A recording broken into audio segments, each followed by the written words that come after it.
Hello बच्चों, let's read the question. The lasagna extract is boiled with concentrated HNO3 while testing for halogens.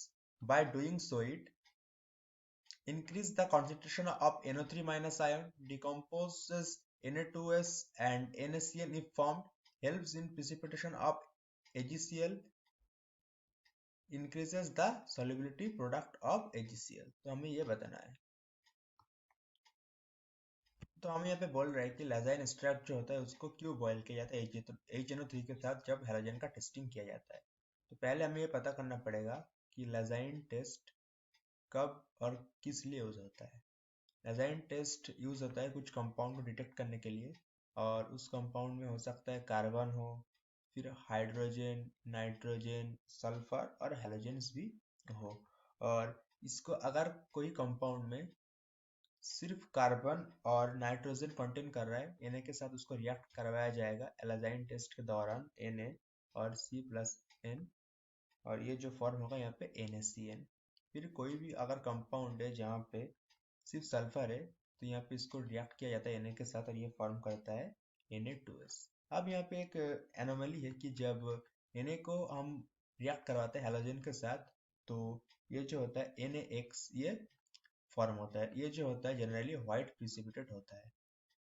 तो तब हमको पता लगता है कि हाँ, ये NaX जो है इसको व्हाइट प्रिसिपिटेट आ रहा है, मतलब इसको जब रिएक्ट किसके साथ किया जाता है, AgNO3 के साथ रिएक्ट किया जाता है तो यहाँ पे व्हाइट प्रिसिपिटेट दे देता है इसका जो प्रिसिपिटेट बनता है. तो हमें यह पता चल जाता है कि ये जो प्रोडक्ट है तो ये यहाँ पे व्हाइट प्रिसिपिटेट क्यों दे दिया. मतलब AgF जो फॉर्म होता है, AgX जो होता है जनरली यही व्हाइट देता है, तो इसलिए सॉरी यहाँ पे हम ऐसे नहीं बोल सकते. NaX व्हाइट नहीं होता, AgX जो होता है यहाँ पे ये व्हाइट होता है. तो यहाँ पे हमको पता लगता है कि अगर व्हाइट प्रेसिपिटेट आ रहा है मतलब कोई कंपाउंड जो है उसमें हैलोजन कंटेन कर रहा है.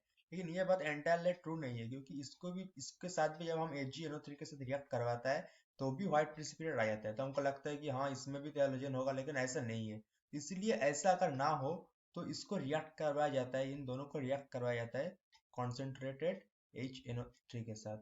तो कॉन्सेंट्रेटेड HNO3 मतलब नाइट्रिक एसिड के साथ क्यों रिएक्ट करवाया जाता है, इसलिए रिएक्ट करवाया जाता है क्योंकि एक प्रोडक्ट फॉर्म हो और फर्दर ये जो प्रोडक्ट है मतलब ये फॉर्म ना करे, सॉरी रिएक्ट ना करे AgNO3 के साथ.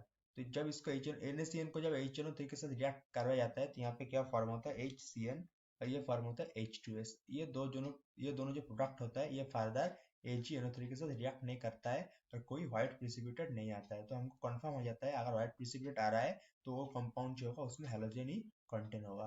तो अगर ऑप्शंस की बात करें तो पहला ऑप्शन दिया है कि by increase the concentration of NO3 minus ion, ये तो गलत है. फिर बोल रहा है decomposes Na2S and NaCN form. हाँ, हम लोग यहाँ पे डिकम्पोज कर रहे हैं NaCN और Na2S को कंसंट्रेट HNO3 के साथ बॉयल करके. तो ये जो ऑप्शन होगा यहाँ पे करेक्ट हो जाएगा. फिर बोल रहा है helps in precipitation of AgCl, ये भी गलत हो जाएगा.